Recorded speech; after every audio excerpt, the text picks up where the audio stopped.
This is my instant match review to the Tottenham Hotspur 2, Bournemouth 2 Premier League game.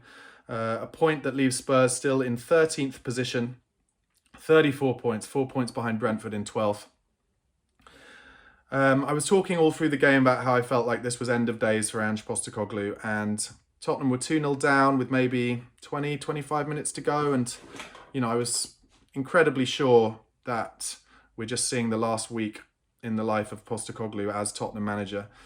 And nothing, I'm afraid, from the fact that we got a point out of it, makes me think any differently. Just as far as I'm concerned, an incredibly poor, inevitable performance, outplayed throughout the entire game by Bournemouth. I'm sure Ange will come out and say, we showed resilience. We were able to get a point against a very good Bournemouth team. But you had Romero there, you had Van der Ven there. Romero played the first 60 minutes, Van der Ven played the last, 40 minutes. Neither of them seemed to get injured, which is good news. But I'm afraid we have been told, and a lot of us, including myself, have been saying all season, it's all about the injuries. And when we get the injuries back, we will suddenly magically play this incredible football that will blow oppositions away. No. Not happening, guys. We are so easy to play against. We are so easy to frustrate, to get us out of the rhythm of the play that we want to do. And if we don't have that rhythm, we don't score any magic goals from outside the box. We don't score from set pieces. And so there's really no break in any of the games for any of the players to feel confident and to feel like, oh, we've got this, so we can pop it around and we can move teams around. And AZ Alkmaar will have watched that today and they'll be like, oh yeah, everything's going to be all right on Thursday night because they're going to score a goal. So what are we looking at? Tottenham having to win this game by 2 clear goals, having to score at least 3 goals against a team like Alkmaar who'll set up 11 men behind the ball. I don't think they'll pop it around as nicely probably as Bournemouth were able to today. I was very impressed with Bournemouth. Really well organised. They do it the right way. When they have the time on the ball to pass it around and to pop it about and get it into the 10 roll and get in behind, they do it. But when they're under pressure, they go long. They go direct. They put it on Semenyo's head who can win it in the air. Tottenham don't do that.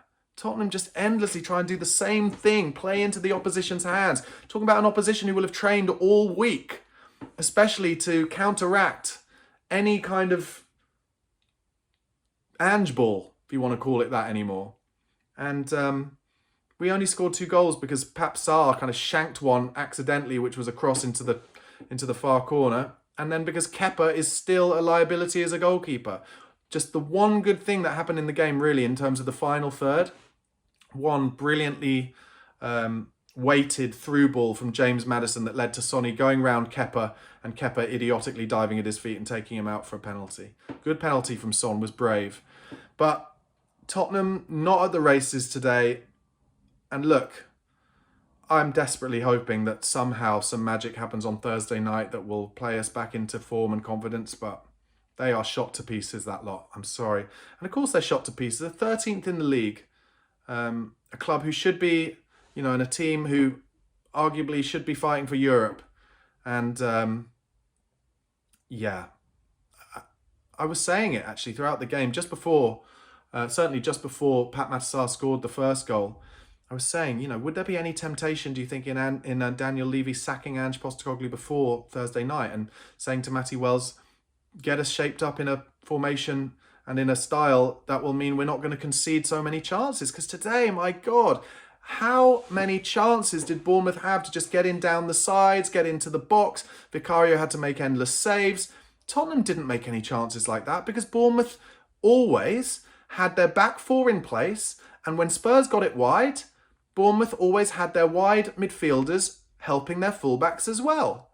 And I'm afraid that, sorry to hark back to the Pochettino days, but we weren't good just because we had Alderweireld, Vertonghen, Rose and Walker or Trippier and Ben Davis. We were good because the wide forwards, the midfielders, helped them back as well. Even Christian Eriksen was a workhorse. He would work back and forward.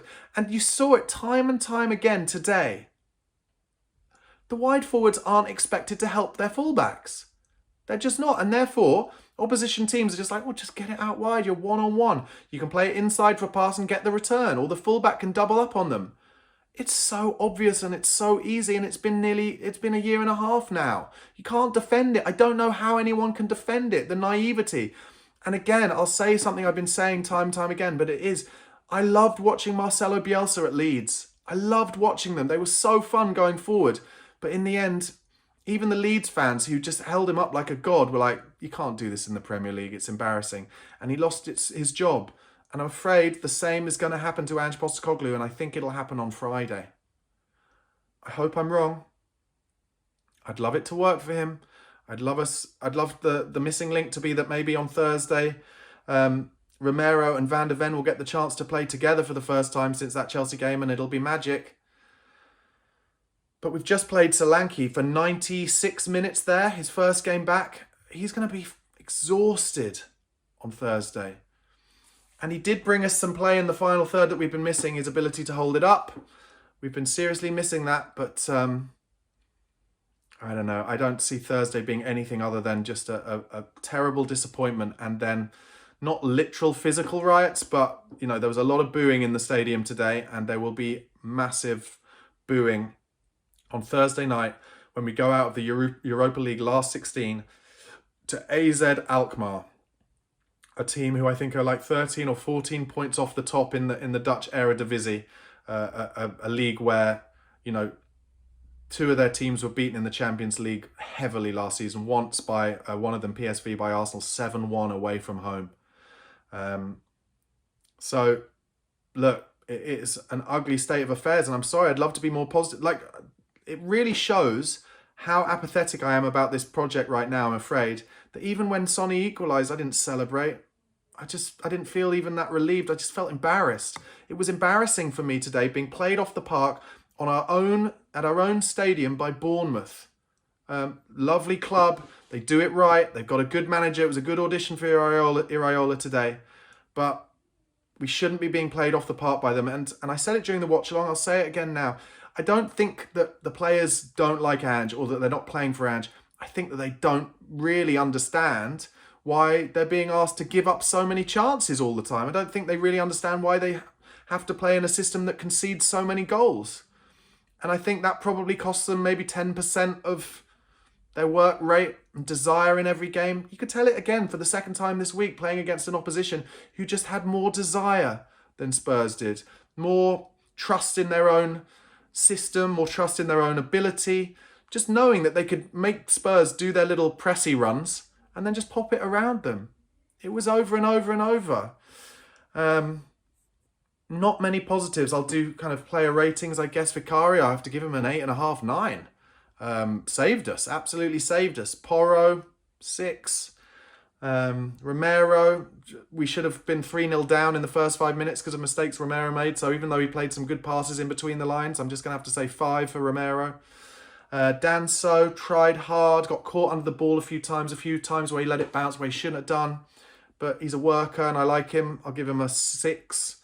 Jed Spence, 6.5. Then into midfield, Bentancur, 5.5.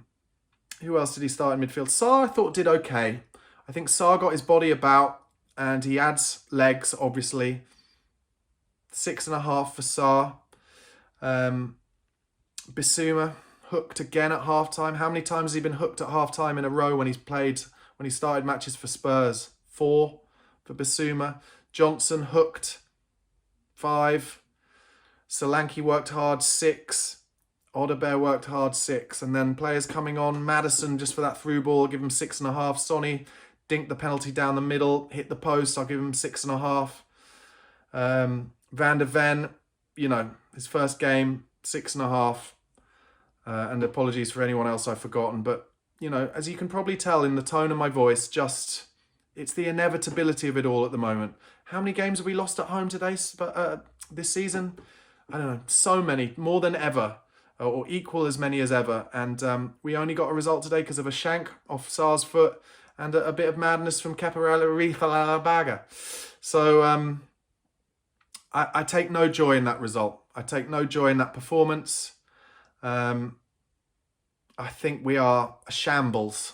I think Tottenham currently are an absolute shambles. I said it during the watch long. I did a video on my channel on Friday saying, why are Tottenham so shit? And I would happily do another video saying that, because that was an absolute shambles. And what will Ange blame in his post-match press conference today? Because on Thursday night, it was the pitch. That was embarrassing. Everyone was embarrassed by that. I guess he did make some changes today to try and save some legs. Maddison didn't start. Sonny didn't start. I'm sure we'll make more chances against Alkmaar than we did away from home, but we will concede chances to AZ Alkmaar. They've got the player Poku on the left. He will cause us all sorts of trouble. We will concede a goal at least against Alkmaar. And Alkmaar on Thursday night is everything for Spurs. And maybe I'll change my point of view if something magic happens in that game, but I cannot see it. And that's the word I use, shambles, and today was a shambles. Anyway, that is my instant post-match reaction to the Tottenham 2, Bournemouth 2 game. And the main thing I can say is I think Iraola would be a good punt in the summer for Spurs. I think he'll still play good football. I think, you know, all Bournemouth fans would be delighted at the kind of football they play when they get in the right areas and when the opposition aren't in the right positions. So we'd see enough of that, but also there would be more defensive solidity. There would be an opportunity for our defenders, of which we have a great looking squad. We have a great squad, and they would have more opportunities to keep clean sheets. Vicario wouldn't face as many shots. So, you know, he's so excellent, Vicario. I have to say, and I'll put my hand up, when Kinski came in, I said, I was impressed with him the first few games and his starting position, and I thought Vicario might be in trouble, but his shot-stopping Vicario is absolutely unbelievable. And he's made some improved changes to his set pieces, defending set pieces as well. So I just think we're going to need, I'm afraid, a manager who is a little bit more a split in between. Conte, who was fully defensive, and Ange, who is only fully attacking. And I think Iraola, that was a good audition for him, but I don't know, you may disagree. Anyway, guys, thanks so much for watching. Do give this video a like if you haven't already, and make sure you subscribe to the channel. Come on, you Spurs.